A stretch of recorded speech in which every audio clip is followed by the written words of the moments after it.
Welcome to the Knakal News Network. Knakal News Network is brought to you by Massey Knakal Realty Services, New York's #1 building sales firm. Hi, I'm Dan Geiger, real estate reporter with Crane's New York Business.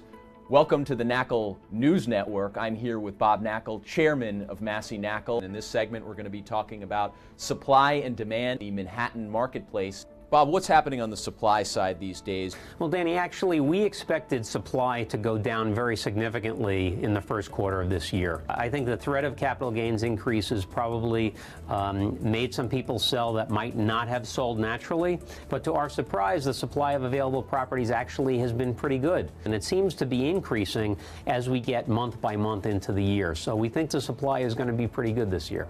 What's prompting sellers to come to market right now? The increase in value has prompted people to sell to take advantage of that. And of course, we have people who need to sell, and that's in any market, whether the market's strong or the market's weak.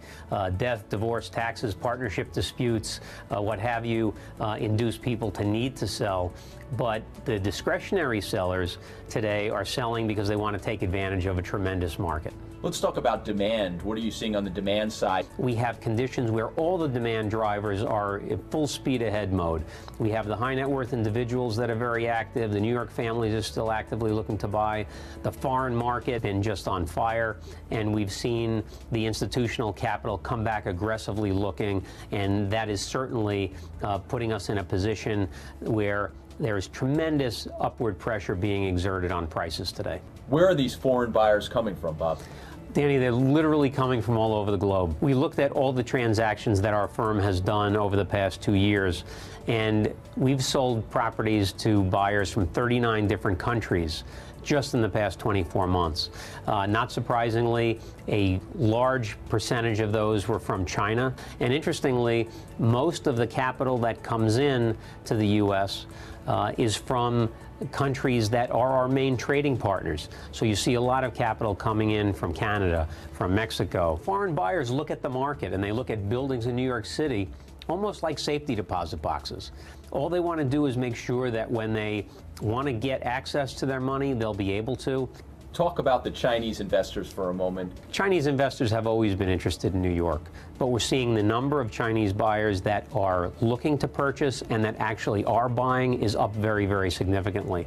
We sold a very large development site in Williamsburg a couple of months ago to one of the Chinese government entities. They're going to build a 400,000 square foot residential building on that site. And those folks tell us that they'd like to invest $6 billion in the U.S. over the next few years. In conclusion, supply is much higher than anticipated as sellers look to take advantage of rising property values. Demand continues to greatly exceed supply as investors look at low yields on commercial real estate assets positively relative to alternative investments. Foreign buyers continue to pour into the market, with capital preservation being the key to their investment strategy. Thank you for joining us today. Tune in next week for another installment on the Knakal News Network.